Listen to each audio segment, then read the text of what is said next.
Hi, welcome to my third video about being a paraplegic and what it's like, what it entails. I'll maybe get into the feelings of what it's like to have lost so many things. But I thought I'd start off with talking about Walking Dead. You see the zombies walking around on Walking Dead, and I'm jealous. I'm jealous of the zombies because they're walking. I mean, maybe a shuffle, maybe an ugly shuffle, and maybe it's not the prettiest thing in the world, but I think if I could walk like that, I'd take it. I'd take it in a minute. I would, I would just, I was, you could be walking around again and be able to walk my dog. Although I wouldn't be able to walk my dog very well if I'm shuffling like a zombie, but I would take the shuffling any day over wheelchairing. So when I watch Walking Dead, I think that they don't have it all that bad. The zombies don't. I mean, they're supposed to be dead, but they're still eating. You're still having a fun time chasing around and hanging around together. Uh, and actually, another thing that gets me, I guess as a storyteller, you wonder. I always wonder what happened to make Walking Dead happen.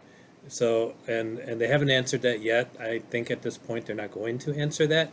And as a storyteller myself, I don't like that. I mean, you like to try to fill it in yourself and try to figure it out, but I've never been able to do that.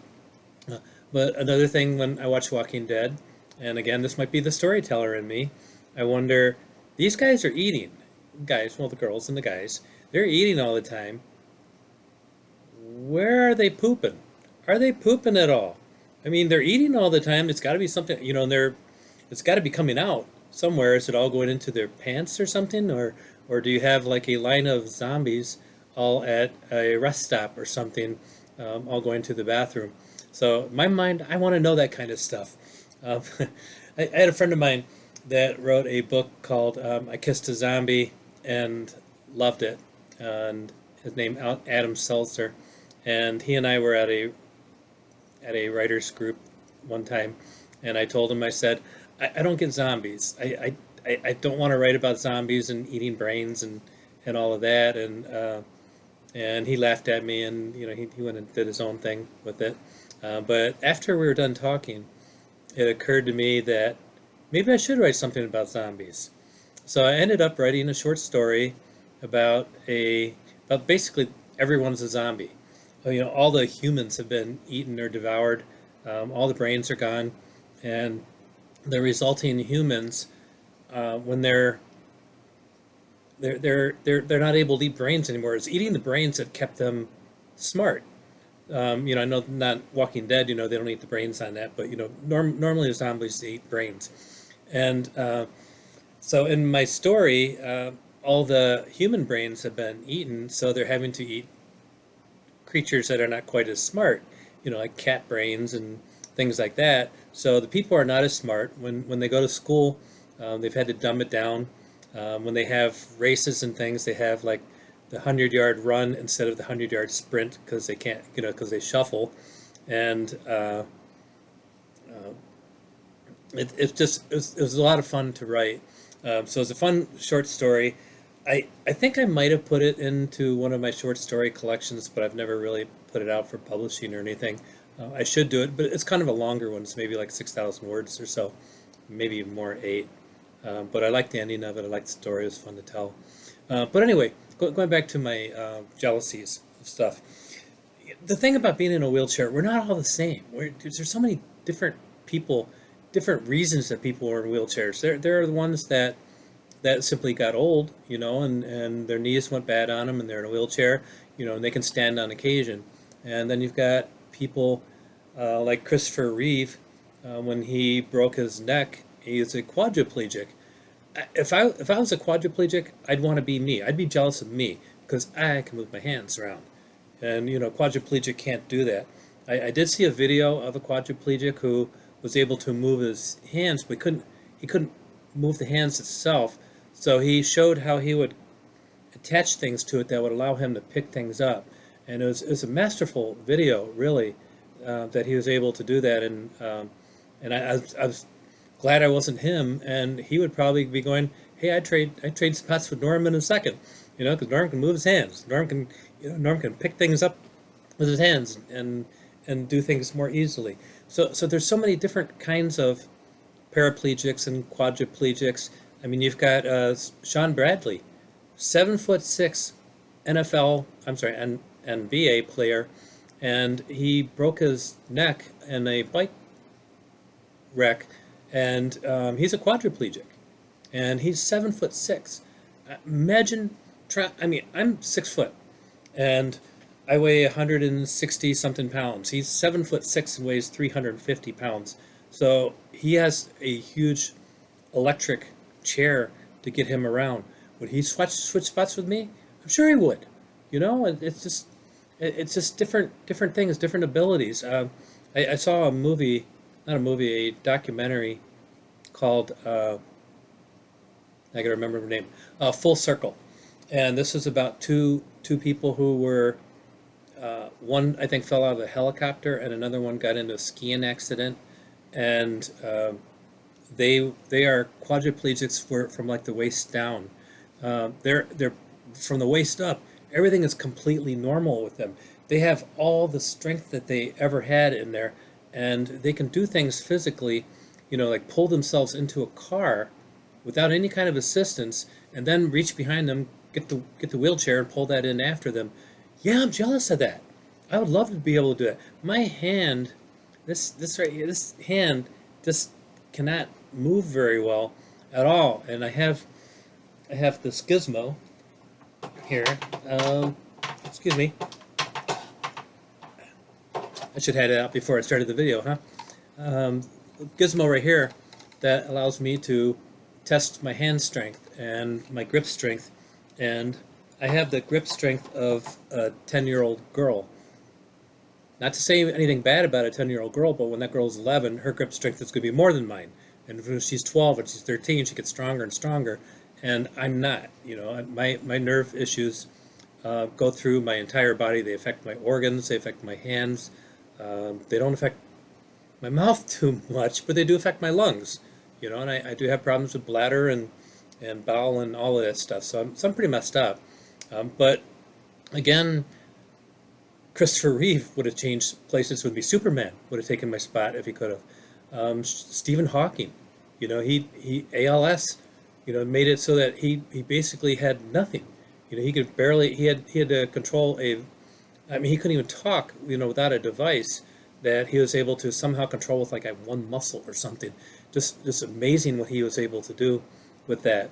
So so when I watch something like Full Circle, and I see, or I see somebody where they can shoot baskets or something like that, I can barely throw. I go out in the back with treats for my dogs, and I throw it into the grass for him to go after, and I can maybe make it go about 20 feet or so, but not much further than that. Not that I needed to go any further than that, but I couldn't do it further than that if I tried.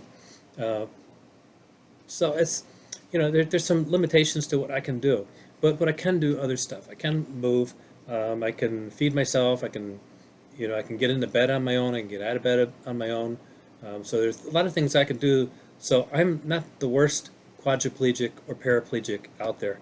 I do have some abilities, but there are some who have it so much better than I do, and I get a little jealous. I really do. I mean, I'm jealous of The Walking Dead. Of course, I'm jealous of. I mean, when the Olympic trials came on, it was hard to watch it the first year when I had this 4 years ago.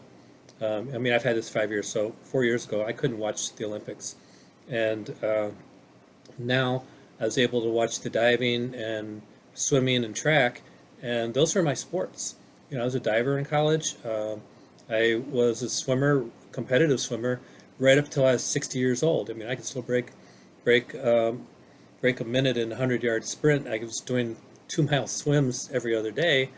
So swimming was my thing. And running was my thing until arthritis hit my feet, and my feet said, "Hey, we're done running." Okay, so I was done running, but I was a runner for a very long time before that. Both 10Ks, short distances. I was never a sprinter though. I could, for some reason, I couldn't do the sprints. But if you put me in like in a 440, now 400 meter, that was my run, and I could do those pretty fast.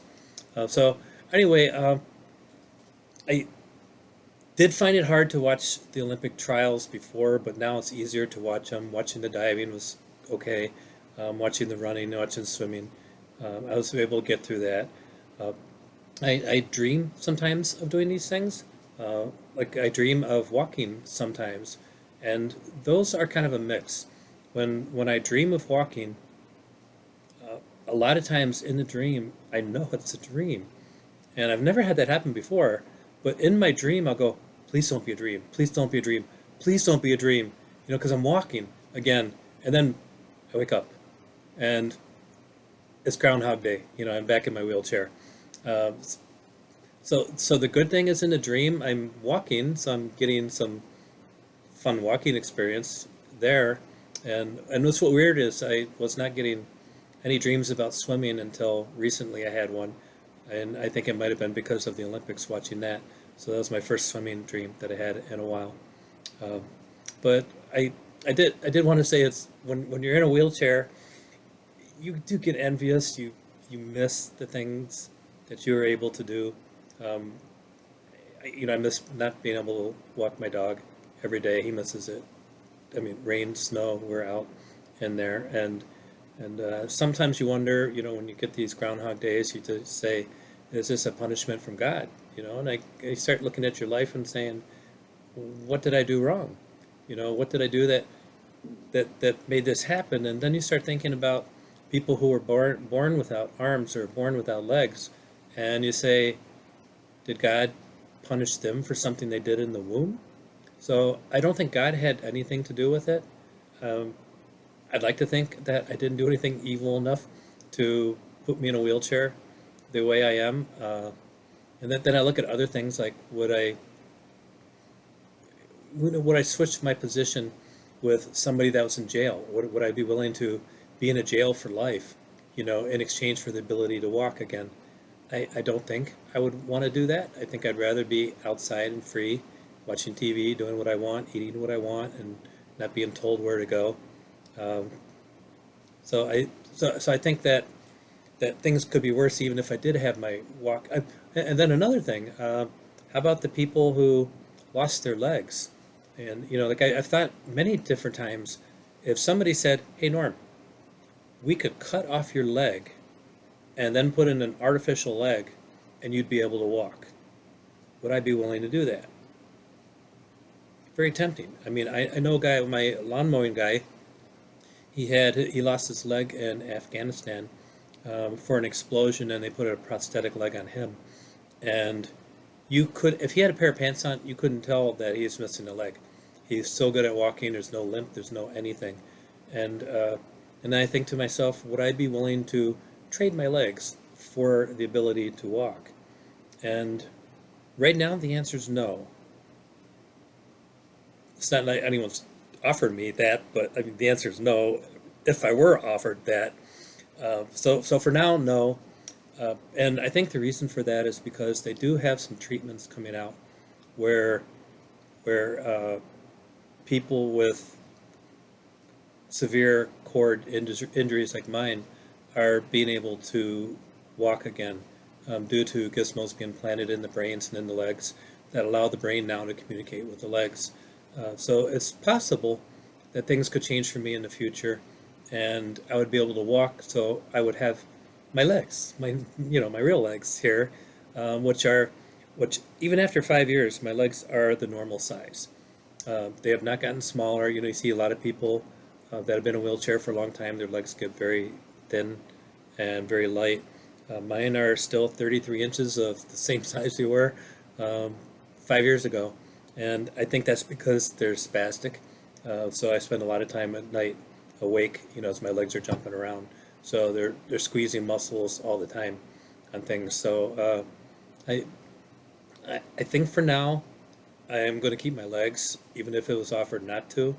I am hoping that uh, the advancements in surgery for cord victims spinal cord victims, will get to the point that it will happen still in my lifetime, where I can take advantage of it and be able to walk again.